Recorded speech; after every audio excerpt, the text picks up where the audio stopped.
yile xibaar.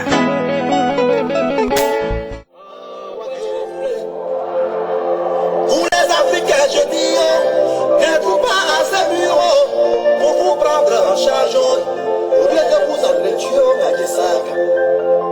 Et lorsque les colons venaient vous dire en Afrique, ils avaient leur Bible et nous avions nos terres. Ils nous ont enseigné la Bible, je dis, les yeux fermés, oh. Et lorsque nous les avons ouverts, ils avaient nos terres et nous avions leur Bible. C'est ce que nous appelons la civilisation venue de l'Occident, qui nous oppose, qui nous divise et qui nous tue.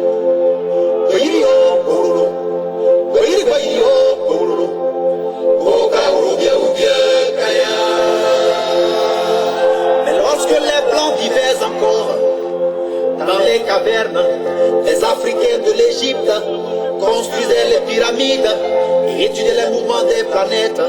Ce qu'il faut aux Africains, c'est un pays à eux, un gouvernement à eux, un pouvoir à eux. Dieu a créé l'Occident avec ses richesses. Il a créé l'Afrique avec les siennes. Lorsqu'on veut ce qu'on n'a pas, on le demande avec gentillesse et pas avec violence. À César ce qui est à César, à Dieu ce qui est à Dieu. C'est ça qui est noir. Parlez-nous de l'homme Charles Blé Goudé. Où êtes-vous né?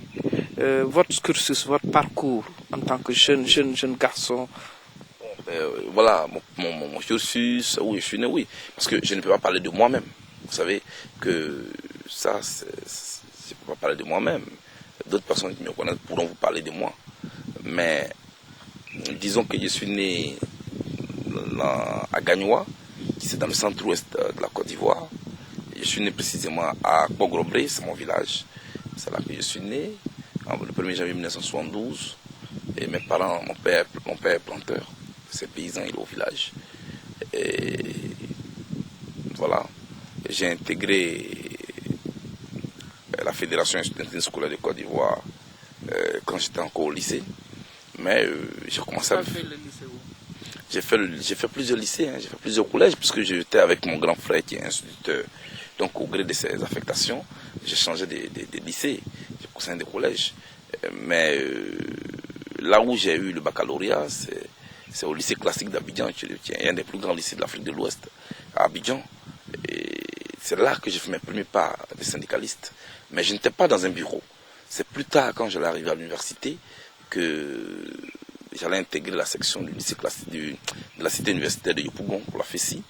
Comme les dirigeants en son temps avaient été arrêtés, et il fallait mettre au devant de la scène des jeunes gens qui n'étaient pas connus par la police, vous voyez, pour faire le travail.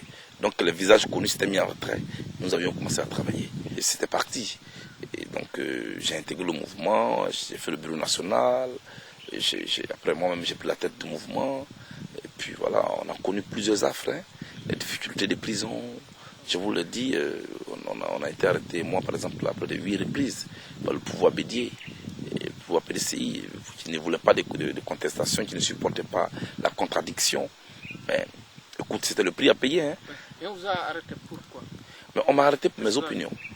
Nous défendions les intérêts des élèves étudiants de Côte d'Ivoire. Vous savez que le slogan de la FESI, c'est « Il ne peut y avoir d'école nouvelle sans démocratie véritable ». Il ne peut y avoir d'école nouvelle sans démocratie véritable. Parce que pour nous, c'est dans un environnement démocratique que les esprits peuvent s'exprimer et peuvent produire. Donc il fallait donc libérer les esprits pour que l'école soit une école véritable. Vous comprenez?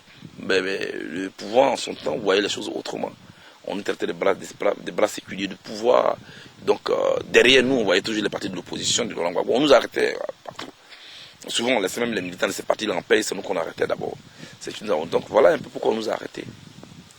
Moi, on m'a arrêté en 1996, m'accusant d'avoir cassé 2 vitres. Voilà. On vous a mis en prison. J'ai fait la prison.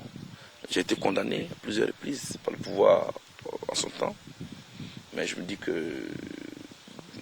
moi, ce pouvoir-là m'a formé. ce pouvoir m'a formé. Je peux le dire aujourd'hui. Ces prisons, au lieu de me dire... Parce que quand vous sortez des prisons, il y a deux attitudes. Hein. Soit vous collaborez avec l'ennemi en laissant tomber ce que vous faisiez, soit vous êtes en endurci. Et puis cela développe votre conviction. Je pense que mes années de prison ont plutôt développé ma conviction. Donc vous remercierez Bédié pour ça. Mais je pense que j'aurais pu me former autrement aussi.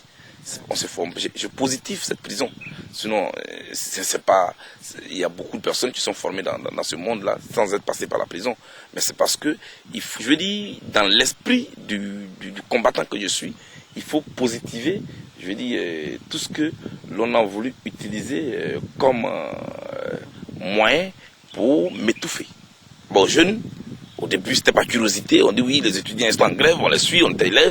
Et puis c'est au fil du temps que... Parce qu'il ne faut pas raconter n'importe quoi. Hein, comme des joueurs à qui on demande aujourd'hui, des footballeurs qui disent oui, quand j'étais petit, j'ai joué. Non. Quand j'étais... Je veux dire... voilà. C'est vrai que dans mon village, j'ai dirigé des gens, mais ce n'était pas la contestation. On conteste ce qui est injuste. Ce sont les injustices qui nous ont amenés à cela. On a subi trop d'injustices, trop de brimades. C'est tout cela qui explique aujourd'hui nos réactions quand on voit les Henri Konan Bédié, Alassane Ouattara en train de parler de démocratie. Nous, on rit un peu, quoi, dans notre génération. On se dit, mais ces gens, qu'est-ce qu'ils peuvent apporter de nouveau? Pour nous, c'est les ennemis même de la démocratie qui sont là. Il faut le dire tout net. Combien d'étudiants et d'élèves n'ont pas été brimés dans ce pays? Pas eux. Et ceux-là nous parlent de démocratie aujourd'hui, bon, c'est la loi de haute-toi de là que je me mette, c'est tout. Et ce sont les Occidentaux qui ne le connaissent pas, qui pensent qu'ils ont trouvé des champions de la démocratie. Non, c'est des vrais dictateurs en personne qui sont là. Bref, donc j'ai fait le département d'anglais, et puis bon, ben, après mon mandat, j'ai été étudié en Angleterre. Voilà, je suis entré à l'école de politique et communication. Voilà, et puis bon, voilà, je suis revenu à l'issue du conflit, quoi. Et depuis, je suis là. J'ai pensé que j'étais venu pour quelques semaines, mais là, je pense que... Tu étais censé repartir après, en Angleterre? J'étais censé apporter mon soutien et repartir, mais la réalité, bien souvent médiocre, s'impose à nous. Et elle s'est imposée à nous, on ne pouvait pas laisser comme ça le combat en cours du chemin puis partir. Racontez-nous un peu, avant de répondre à la deuxième partie de la question, comment se fait votre rencontre, votre relation, c'est quoi finalement, Charles Blé Goudé et Laurent Gbagbo? D'abord, je voulais dire que je ne suis le bras de personne.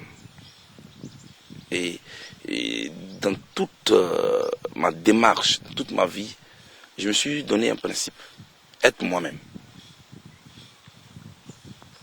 Il y a des gens qui au début tentaient de m'appeler Gbagbo Junior, je dis non, je m'appelle Charles Blé Goudé. Je veux être moi-même. Je ne veux être l'héritier de personne. Bien que j'admire Gbagbo, et c'est mon idole, parce que j'aime sa fougue, j'aime sa constance dans le combat. Il nous a montré que on peut changer notre situation à tout moment, pourvu qu'on le veuille. Il nous a montré que là où il y a de la volonté, il y a du chemin.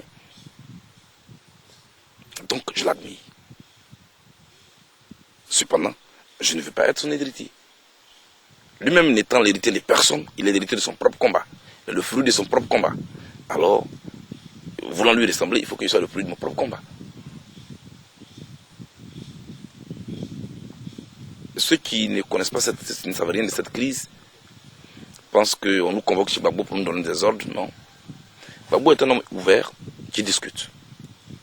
Il peut avoir son idée, mais il demande toujours l'avis de celui qui est là. C'est comme ça qu'il fonctionne. Cela dit, notre rencontre ne s'est pas faite autour d'une bière ni d'un repas. C'est Soro Dioum, pour être franc, qui pour la première fois m'a présenté au président Gbagbo Laurent, en son temps chef de l'opposition.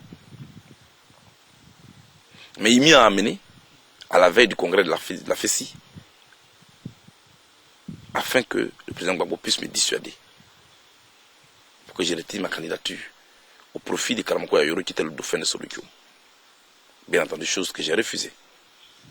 Et depuis lors, on a appris à se connaître, le président Gbagbo et moi, depuis qu'il était dans l'opposition. J'ai appris à l'admirer, j'ai appris à mieux le connaître. Et je pense que c'est une valeur africaine. Voilà tout ce que je peux dire.